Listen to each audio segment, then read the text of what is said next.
there's this video up here on YouTube that its drama is more popular than content, and I look at that and I know that this is the truth of my experience here on YouTube. I mean, if I wanted to get views, all I had to do was go out and insult Andrew Anglin, for instance, or single out some neo-Nazi that has too many fanboys, or Paul Elam, who is completely overrated, and critique him and watch as the views poured in. I mean, it would be haters that hated me for criticizing and critiquing their golden cow, Messiah, but it would generate views and people would come to watch the shitstorm basically, and that was all they were there for.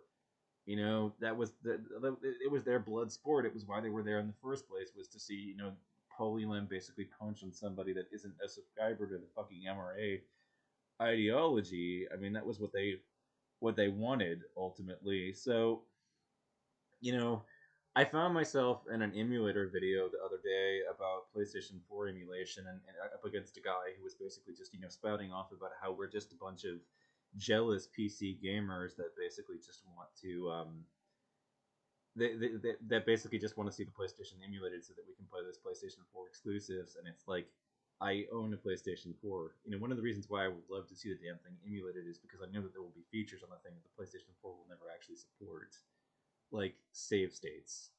You know, just saying, save states are fucking awesome.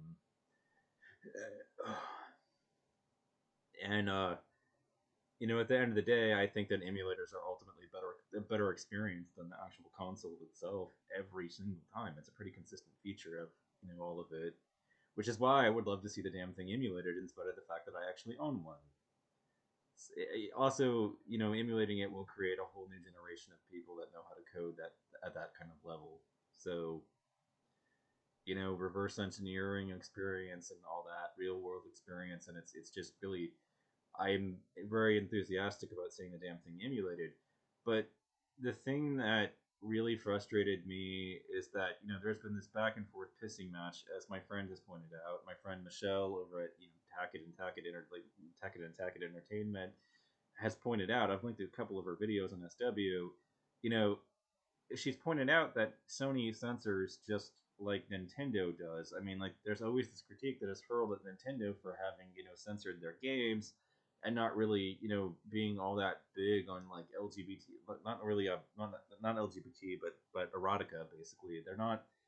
They're not really big fans of that sort of thing. They have this family friendly esque mentality where that's their ideal customer is basically families. And I mean, that ideology has basically infected the whole process. And I mean, it's not that I'm not interested in any game that is family friendly. It's that my interest is broader than just what is friendly to the family. I mean, like, I like erotica. I like this risque, you know, uh, this risque content that they're censoring, which is considered to be not safe for work. Essentially, like, I'm affirmative of that kind of thing. I feel that sex work is work, and I know that feeling that way offends a certain portion of the population, but I don't care. Okay, like, my stance is my stance, whether it offends them or not. And my frustration ultimately is just watching this pissing match going back between like Nintendo and Sony. And I'm sitting here thinking, if you wanted uncensored anime titty, you wanted to be able to get access to that sort of thing, if you wanted to be able to play Erogees and whatnot, you're not going to be able to get that on Switch, you're not going to be able to get it on the Sony PlayStation, you're not going to be able to get it on any of the consoles. But where you will actually be able to get access to Erogees?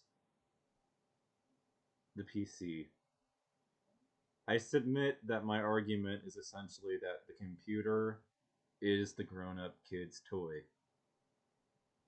All you Sony and Nintendo fanboys are children.